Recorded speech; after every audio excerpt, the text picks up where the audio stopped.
അസ്സലാമു അലൈക്കും വറഹ്മത്തുള്ളാഹി വബറകാതുഹു. ബിസ്മില്ലാഹിർ റഹ്മാനിർ റഹീം. അൽഹംദുലില്ലാഹി റബ്ബിൽ ആലമീൻ. വസ്സലാത്തു വസ്സലാമു അലാ റസൂലില്ലാ വഅലാ ആലിഹി വസഹ്ബിഹി അജ്മഈൻ. ബഹുമാന്യരായ സത്യവിശ്വാസികളെ, സത്യവിശ്വാസിനികളെ, നമുക്ക് പുതിയ ഒരു ദിവസം കൂടെ ജീവിക്കാൻ അവസരം ലഭിച്ചു. അൽഹംദുലില്ലാഹ്. 2021 മാർച്ച് 1 എന്നുള്ള ഈ ഒരു ദിവസം നല്ല ഈമാനോടെയും ആഫിയത്തോടെയും കൂടെ അനുഗ്രഹമാണ്. സുബ്ഹാനല്ലാഹി വബിഹംദിഹി അദദ ഖൽഖിഹി വറിളാ നഫ്സിഹി വസിനത അർശിഹി വമിദാദ കലിമാതി. അള്ളാഹു ഇന്ന് നാം നിർവഹിച്ചിട്ടുള്ള എല്ലാ സൽക്കർമ്മങ്ങളും നമ്മിൽ നിന്ന് സ്വീകരിക്കുമാറാകട്ടെ. ആമീൻ. എന്തെങ്കിലും പാകപ്പിഴവുകൾ വന്നിട്ടുണ്ടെങ്കിൽ അതെല്ലാം അള്ളാഹു നമുക്ക് പുറത്ത് മാപ്പാക്കി തരുമാറാകട്ടെ. ആമീൻ. നമ്മുടെ പ്രിയപ്പെട്ട ഷാൻ ഡോക്ടറെ എത്രയും പെട്ടെന്ന് പൂർണ്ണ ആരോഗ്യത്തോടെയും ഈമാനോടെയും കൂടെ നമ്മോടൊപ്പം പ്രവർത്തിക്കാനുള്ള മഹത്തായ തൗഫീക്ക് നൽകി അനുഗ്രഹിക്കുമാറാകട്ടെ. ആമീൻ. ഇന്ന് നമ്മുടെ ജീവിതം, ദീനിയായിട്ടുള്ള ജീവിതം എങ്ങനെയായിരുന്നു എന്ന് നാം ഒരു ആത്മവിചിന്തനം നടത്തുക. നമുക്കിന്ന് 5 വക്ത് ജമാഅത്ത് നമസ്കാരം കൃത്യമായി നിർവഹിക്കാൻ കഴിഞ്ഞോ? അതുപോലെ തന്നെ തഹജ്ജുദ്, ളുഹ, റവാത്തിബ് സുന്നത്തുകൾ, മറ്റ് സുന്നത്ത് നമസ്കാരങ്ങൾ എല്ലാം ഇന്ന് കൃത്യമായി നമുക്ക് നിർവഹിക്കാൻ കഴിഞ്ഞോ എന്ന് നാം ആലോചിച്ച് നോക്കുക. അസ്മാഉൽ ഹുസ്ന വെച്ചുള്ള പ്രാർത്ഥനകൾ, ഖുർആനിലെ പ്രാർത്ഥനകൾ, അതുപോലെ തന്നെ രാവിലത്തെയും വൈകുന്നേരത്തെയും അദ്കാറുകൾ എന്നിവയെല്ലാം കൃത്യമായി ഇന്ന് നമുക്ക് നിർവഹിക്കാൻ കഴിഞ്ഞിട്ടുണ്ടോ? നബി സല്ലല്ലാഹു അലൈഹി വസല്ലമയുടെ ചര്യകൾ ജീവിതത്തിലെ ഓരോ ഘട്ടങ്ങളിലും രാവിലെ നാം ഉറക്കിൽ നിന്ന് എഴുന്നേറ്റത് മുതൽ അൽഹംദുലില്ലാഹില്ലദീ അഹ്യാനാ ബഅദമാ അമാതനാ വഇലൈഹിൻ നുശൂർ എന്നുള്ള പ്രാർത്ഥനയോട് തുടങ്ങി ഓരോ സന്ദർഭങ്ങളിലും ബാത്റൂമിലേക്ക് പ്രവേശിക്കുമ്പോൾ, ബാത്റൂമിൽ നിന്ന് പുറത്തിറങ്ങുമ്പോൾ, പള്ളിയിലേക്ക് പോകുമ്പോൾ, പള്ളിയിൽ നിന്ന് പുറത്തിറങ്ങുമ്പോൾ തുടങ്ങി ഓരോ സന്ദർഭങ്ങളിലുമുള്ള പ്രാർത്ഥനകളും നബിചര്യകളും അവസാനം ഉറങ്ങാൻ പ്രവേശിക്കുന്നത് വരെ നമുക്ക് ഇന്ന് കൃത്യമായി നിർവഹിക്കാൻ കഴിഞ്ഞോ എന്ന് നാം ആത്മവിചിന്തനം നടത്തുക. ഇന്നത്തെ നമ്മുടെ ഹിസാബിനുള്ള ചോദ്യങ്ങൾ തയ്യാറാക്കിയിട്ടുള്ള ഉപ്പാക്ക് അള്ളാഹു ഖൈറും ബർക്കത്തും വർദ്ധിപ്പിച്ച് നൽകുമാറാകട്ടെ.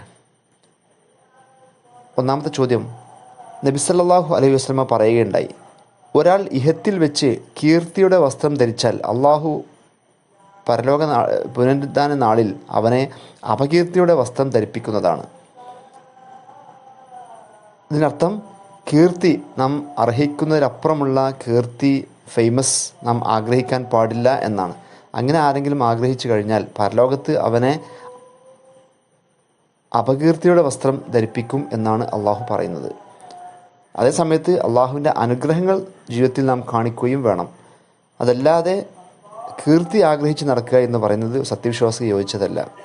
ഇങ്ങനെ ഈ കീർത്തിയുടെ കാര്യത്തിൽ നാം, അല്ലെങ്കിൽ അനുഗ്രഹങ്ങളുടെ കാര്യത്തിൽ അതിര് കവിയാറുണ്ടോ എന്ന് നാം ആലോചിച്ച് നോക്കുക. മറ്റു ചോദ്യം, നബി സല്ലല്ലാഹു അലൈഹി വസല്ലമ പറഞ്ഞു, ചെരുപ്പ് ധരിക്കുമ്പോൾ വലതുഭാഗം മുന്തിക്കണം, ചെരുപ്പ് അഴിക്കുമ്പോൾ ഇടതുഭാഗം മുന്തിക്കുകയും വേണം. വളരെ നിസ്സാരമായൊരു കാര്യമാണ്. പക്ഷേ റസൂൽ സല്ലല്ലാഹു അലൈഹി വസല്ലമ വളരെ ഗൗരവത്തിൽ പറഞ്ഞിട്ടുള്ള ഇതുപോലെയുള്ള എല്ലാ സുന്നത്തുകളും നാം പരമാവധി പാലിക്കാൻ ശ്രമിക്കുകയാണ് വേണ്ടത്. ചെരുപ്പ് ധരിക്കുമ്പോൾ വലതേ ചെരുപ്പ് ആദ്യം ധരിക്കുകയും ചെരുപ്പ് അഴിക്കുമ്പോൾ ഇടതേ ചെരുപ്പ് ആദ്യം അഴിച്ചു വെക്കുകയുമാണ് ചെയ്യേണ്ടത്. ഇങ്ങനെ നാം ശ്രദ്ധിക്കാറുണ്ടോ? അല്ലെങ്കിൽ ഈ ഒരു സുന്നത്ത് നാം പിൻപറ്റാറുണ്ടോ? പൊതുവെ നമുക്കറിയാം, നാം എല്ലാം ജോലിക്ക് പോകുന്ന ആളുകളാണ്. ജോലി സ്ഥലത്ത് വളരെ കൃത്യത നാം പാലിക്കാറുണ്ട്. കൃത്യസമയത്ത് എത്താനും ജോലിയെല്ലാം വളരെ കൃത്യമായി കണിശമായി ജോലി ചെയ്യാനും എല്ലാം നാം ശ്രദ്ധിക്കാറുണ്ട്. എന്നാൽ ഈ ഒരു ആത്മാർത്ഥത നമ്മുടെ നമസ്കാരത്തിൻ്റെ വിഷയത്തിൽ നാം കാണിക്കാറുണ്ടോ? കൃത്യമായി ബാങ്ക് കേട്ട് കഴിഞ്ഞാൽ പള്ളിയിലേക്ക് പോകാനും അതുപോലെ തന്നെ ജമാഅത്തുകൾ പങ്കെടുക്കാനും, ഇനി വീട്ടിലായിരുന്നാലും ശരി, കൃത്യസമയത്ത് തന്നെ വളരെ കൃത്യമായി നമസ്കാരത്തിൽ നാം ജോലിക്ക് കൊടുക്കുന്നത് പോലെയുള്ള പ്രാധാന്യം നാം നൽകുന്നുണ്ടോ എന്ന് നാം നമ്മോട് തന്നെ ചോദിച്ചു നോക്കുക. നാം വിശുദ്ധ ഖുർആൻ പഠിക്കുന്നു, അത് സത്യമാണെന്ന് നമുക്ക് ബോധ്യപ്പെടുകയും ചെയ്തിട്ടുണ്ട്. പക്ഷേ സ്വന്തം ജീവിതത്തിൽ ഉൾക്കൊള്ളാൻ എന്തുകൊണ്ടോ പലപ്പോഴും സാധിക്കുന്നില്ല എന്നുള്ളതാണ് വസ്തുത. നമ്മിൽ നിഫാക്ക് വന്നിട്ടുണ്ടോ എന്ന് നാം ഭയപ്പെടണം. ഇങ്ങനെ ഒരു വിഭാഗത്തിൽ നാം ഉൾപ്പെടുന്നുണ്ടോ? അതിനെക്കുറിച്ച് നാം ചിന്തിച്ച് നോക്കിയിട്ടുണ്ടോ? ഖുർആൻ പഠിക്കുന്നുണ്ട്, പക്ഷേ എന്നാലും പലപ്പോഴും സത്യസന്ധമായി ജീവിക്കാൻ കഴിയാത്തൊരവസ്ഥ, അല്ലെങ്കിൽ ഖുർആൻ പറയുന്ന കാര്യങ്ങൾ പിൻപറ്റാൻ പറ്റാത്തൊരവസ്ഥ നമ്മുടെ ജീവിതത്തിലുണ്ട്. വളരെ ഗൗരവമുള്ള വിഷയമാണ്. അങ്ങനെ ഒരിക്കലും ഉണ്ടാകാൻ പാടില്ല എന്ന് നാം മനസ്സിലാക്കേണ്ടതാണ്. സൂറത്ത് അംബിയായിൽ 112 ആയത്തിൽ നമുക്ക് കാണാൻ കഴിയും, അദ്ദേഹം പറഞ്ഞു, നബി സല്ലല്ലാഹു അലൈഹി വസല്ലം പറഞ്ഞു, എൻ്റെ രക്ഷിതാവേ, നീ യാഥാർത്ഥ്യമനുസരിച്ച് വിധി കൽപ്പിക്കണമേ. നമ്മുടെ രക്ഷിതാവ് പരമകാരുണികനും നിങ്ങൾ പറഞ്ഞുണ്ടാക്കുന്നതിനെതിരിൽ സഹായമർത്ഥിക്കപ്പെടാവുന്നവനും അത്രേ. അതായത് ജനങ്ങൾ പലതരത്തിലുള്ള കുപ്രചരണങ്ങളും പല വിഷയങ്ങളും നടത്താൻ നമുക്ക് അറിയാൻ കഴിയും. എന്നാൽ അള്ളാഹുവാണ് യഥാർത്ഥത്തിൽ വിധി കൽപ്പിക്കുന്നത് എന്നുള്ള ഒരു ഉറച്ച വിശ്വാസം, അതുപോലെ തന്നെ ഇതുപോലുള്ള കുപ്രചരണങ്ങൾ നടക്കുമ്പോൾ അതിൽ നിന്നെല്ലാം വിട്ടുനിൽക്കാൻ നമുക്ക് കഴിയുന്നുണ്ടോ? എന്ത് തന്നെ സംഭവിച്ചാലും അതെല്ലാം അള്ളാഹുവിൻ്റെ വിധിയാണെന്ന് ഉറച്ചു വിശ്വസിക്കുകയും ആ രൂപത്തിൽ നമുക്ക് നിശബ്ദമായിരിക്കാനും നമുക്ക് കഴിയുന്നുണ്ടോ എന്ന് ആലോചിച്ച് നോക്കുക. മറ്റു ചോദ്യം, നബി സല്ലല്ലാഹു അലൈഹി വസല്ലം പറഞ്ഞു, ഞാൻ സുഖിയന്മാരെ പോലെ ചാരിയിരുന്നു കൊണ്ട് ഭക്ഷണം കഴിക്കുകയില്ല. അതായത് ഭക്ഷണം കഴിക്കുമ്പോൾ വളരെ മാന്യമായി ലളിതമായാണ് കഴിക്കേണ്ടത് എന്നാണ് ഇതിൽ നമുക്ക് മനസ്സിലാകുന്നത്. നബി സല്ലല്ലാഹു അലൈഹി വസല്ലമയുടെ കാലഘട്ടത്തിൽ താഴെ സുപ്ര വിരിച്ചായിരുന്നു ഭക്ഷണം കഴിച്ചിരുന്നത്. അന്നത്തെ കാലഘട്ടത്തിൽ ഡൈനിങ് സംവിധാനം ഒന്നുമില്ല എന്ന് നമുക്കറിയാം. എന്നാൽ വളരെയധികം ഇതുപോലെയുള്ള വളരെ സുഖത്തോടു കൂടി ചാരി ഇരുന്നു കൊണ്ട് ഭക്ഷണം കഴിക്കുന്ന, അല്ലെങ്കിൽ ആ ഭക്ഷണത്തെ ബഹുമാനിക്കാത്ത രൂപത്തിലുള്ള ഒരു രൂപം നമ്മിലുണ്ടോ എന്ന് നാം വളരെ ഗൗരവത്തിൽ ആലോചിച്ച് നോക്കുക. അബൂ ഹുറൈറ റളിയല്ലാഹു അൻഹു അറിയിക്കുന്നു, നബി സല്ലല്ലാഹു അലൈഹി വസല്ലം ഒരിക്കലും ഒരു ഭക്ഷണത്തെയും കുറ്റം പറയുകയുണ്ടായിട്ടില്ല. ഇഷ്ടപ്പെട്ടാൽ ഭക്ഷിക്കും, ഇഷ്ടപ്പെട്ടില്ലെങ്കിൽ ഉപേക്ഷിക്കും. ഭക്ഷണത്തിൻ്റെ കാര്യത്തിൽ വളരെയധികം മര്യാദ കാണിക്കണം എന്നാണ് ഈ ഹദീസിൽ നിന്ന് നമുക്ക് മനസ്സിലാകുന്നത്. ഒരുപക്ഷെ നമുക്ക് ഇഷ്ടപ്പെടാത്ത ഭക്ഷണമായിരിക്കാം, അല്ലെങ്കിൽ എന്തെങ്കിലും രുചി വ്യത്യാസമൊക്കെ ഉണ്ടെങ്കിൽ അതിന് വീട്ടുകാരോട് തട്ടിക്കയറുകയും മറ്റും ചെയ്യാതെ നാം ഭക്ഷണം കഴിക്കാതിരിക്കുകയാണ് ചെയ്യേണ്ടത്. അതായിരുന്നു നബി സല്ലല്ലാഹു അലൈഹി വസല്ലം ചെയ്തിരുന്നത്. അതല്ലാതെ ഭക്ഷണത്തെ കുറ്റപ്പെടുത്തുകയോ ആ വീട്ടുകാരെ കുറ്റപ്പെടുത്തുകയോ ഒന്നും ചെയ്യാൻ പാടില്ല. അതുണ്ടാക്കി തന്ന ആളുകൾക്ക് വേണ്ടി പ്രാർത്ഥിക്കുകയും അള്ളാഹുവിനെ സ്തുതിക്കുകയുമാണ് ചെയ്യേണ്ടത്. ഈ ഒരു നല്ല ഗുണം നമ്മിലുണ്ടോ എന്ന് നാം ആലോചിച്ച് നോക്കുക, ഓർത്ത് നോക്കുക. മറ്റു ചോദ്യം, അൽ ഹുക്കും എന്ന പദത്തിൻ്റെ ആശയം അന്യായവും അനീതിയും തടയുക, നീതിയും നയവും പ്രചരിപ്പിക്കുക. ഇതുപോലെ നമ്മുടെ ശ്രദ്ധയിൽപ്പെടുന്ന അന്യായവും അനീതിയും കഴിയാവുന്ന മേഖലകളിൽ തടയാൻ നാം ശ്രദ്ധിക്കാറുണ്ടോ? അതുപോലെ തന്നെ അനീതിയും തിന്മയും പ്രചരിപ്പിക്കുന്നതിൽ എന്തെങ്കിലും വിധത്തിൽ നാം കാരണക്കാരാകുന്നുണ്ടോ? ഒരു നിലക്കും ഒരു സത്യവിശ്വാസി ഇതുപോലുള്ള അനീതി പ്രചരിപ്പിക്കാനോ അല്ലെങ്കിൽ തിന്മ പ്രചരിപ്പിക്കാനോ കൂട്ടുകൂടാൻ പാടില്ല. ഇത് നാം ഓരോരുത്തരും അവരവരോട് തന്നെ ചോദിക്കുക. ഇതുപോലെ എന്തെങ്കിലും അനീതിയോ അല്ലെങ്കിൽ തിന്മയോ പ്രചരിപ്പിക്കുന്ന വിഷയങ്ങളിൽ നാം പങ്കെടുക്കാറുണ്ടോ? നമ്മുടെ ഭാഗതയും അതിലുണ്ടോ എന്ന് നാം ആലോചിക്കുക. ഒരിക്കലും അതിൽ ഉണ്ടാകാൻ പാടില്ല. അള്ളാഹു കാത്തുരക്ഷിക്കട്ടെ. അവസാനത്തെ ചോദ്യം, ഇബ്നു മസ്ഊദ് റളിയല്ലാഹു അൻഹു റിപ്പോർട്ട് ചെയ്യുന്ന ഹദീസിൽ കാണാൻ കഴിയും, നബി സല്ലല്ലാഹു അലൈഹി വസല്ലം 3 പ്രാവശ്യം ആവർത്തിച്ച് പറഞ്ഞു, വായാടികൾ നശിച്ചത് തന്നെ, വായാടികൾ നശിച്ചത് തന്നെ, വായാടികൾ നശിച്ചത് തന്നെ.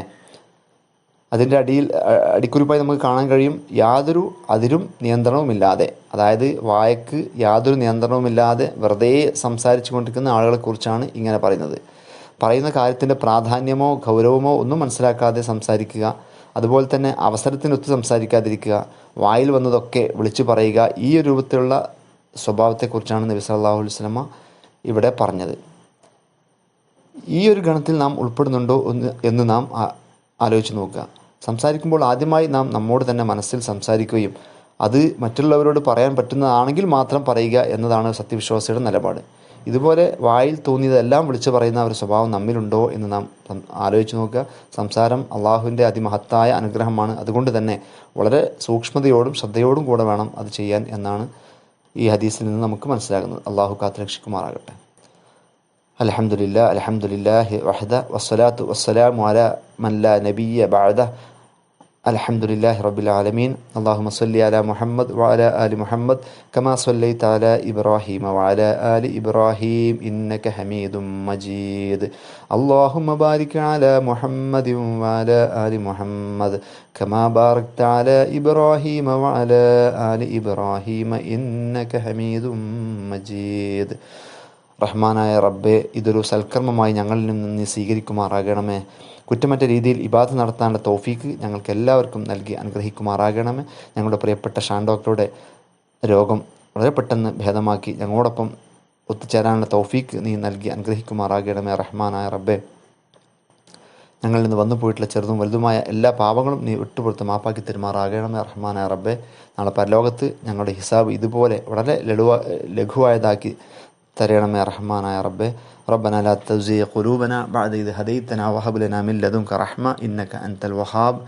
ربنا آتنا في الدنيا حسنة وفي الآخرة حسنة وقنا عذاب النار. اللهم حاسبني حسابا يسيرا.